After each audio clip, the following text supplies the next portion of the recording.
Il est 6h20, chanteur, poète, acteur, écrivain, sculpteur, peintre, mais aussi animateur télé ou même président de club de foot.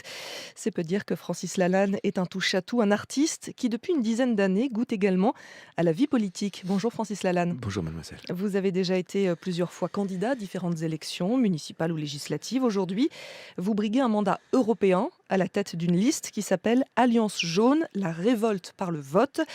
Des gilets jaunes, on n'en voit quasiment plus en ce moment, que ce soit sur les ronds-points ou dans les manifestations. Ils sont où? Les gilets jaunes sont dans la rue. Les gilets jaunes sont encore sur les ronds-points et les gilets jaunes sont aussi chez eux. Parfois, ils ne descendent pas dans la rue, ils ne vont pas sur les ronds-points.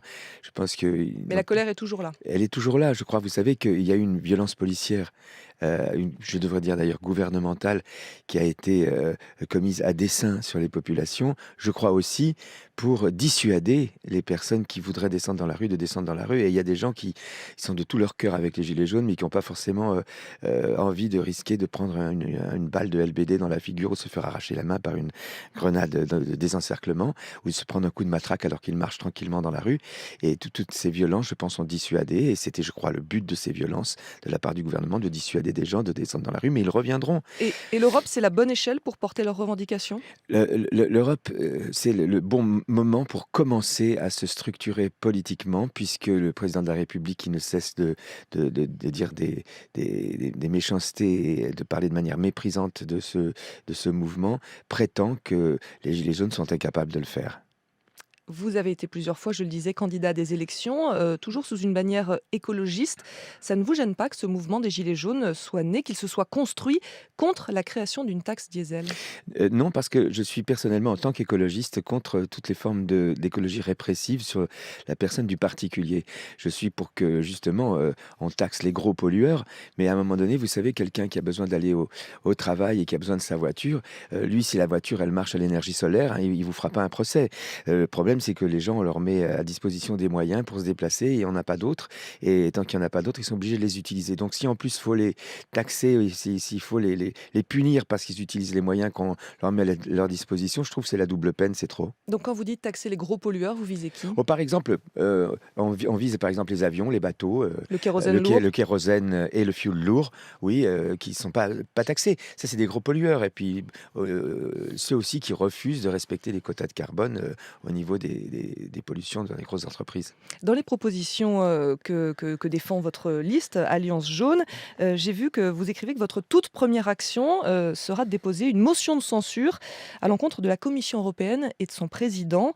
Alors pour le moment, cette nouvelle commission, elle n'est pas encore connue, hein, ni son président. Donc vous préjugez déjà que de toute façon, ils ne vous conviendront pas? Je préjuge déjà, hélas, qu'il va se représenter. Et ça fait plusieurs années déjà qu'il nous fait le coup de «je m'en vais et je reviens» et on n'en veut plus de ce monsieur. Ce monsieur, a passé tout son temps à favoriser l'évasion fiscale et là maintenant voudrait une commission européenne, qui, faute d'être élue au suffrage universel, se consacre plutôt aux énergies renouvelables. Mais qu'on comprenne bien, vous êtes contre l'Europe ou contre certaines formes d'Europe, certains représentants, notamment la Commission? Je suis contre le fait que la commission soit cooptée et nommée. Il faudrait que les membres de la commission fussent élus au suffrage universel dans chaque pays parce que là, franchement, on est à la merci des Bah ça, lobbies. c'est le Parlement. Non, le parlement n'a pas l'initiative législative. D'accord. Le parlement est constitué de contractuels qui valident les décisions de la commission, car, il faudrait plus des 2 tiers à chaque fois des votes des parlementaires pour que les décisions de la commission ne soient pas entérinées. Donc ça, c'est déjà pas démocratique. Mais en plus, ce qui n'est pas démocratique, c'est que les membres de la commission qui finalement prennent toutes les décisions ne sont pas nommés ne sont pas élus au suffrage universel, ils sont nommés. Donc ça les met encore plus en risque de corruptibilité et c'est pour ça d'ailleurs qu'ils travaillent non pas pour les peuples d'Europe, mais pour les lobbies. Il y a quelques années, vous faisiez partie d'un collectif qui s'appelait le collectif 100%. Son credo, c'était 100% citoyens, 0% politiciens. Vous qui briguez un mandat aujourd'hui, vous avez toujours une défiance vis-à-vis des politiciens? Alors, bien évidemment, 100 c'était le départ de cette initiative que je suis en train de poursuivre avec les Gilets jaunes. C'est-à-dire, constituer des structures d'action démocratique qui permettent aux citoyens d'accéder aux responsabilités sans être prisonniers des fourches codines d'un parti. Parce que nous ne sommes pas un parti politique. L'alliance de 79 gilets jaunes qui compose cette liste est une alliance de citoyens indépendants.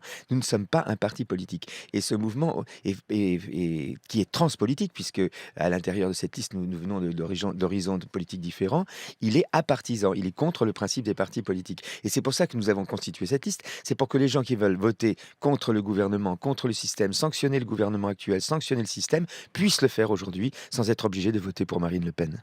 Vous allez participer au débat organisé par France 2 et France Inter demain soir, vous me le confirmez, ouais?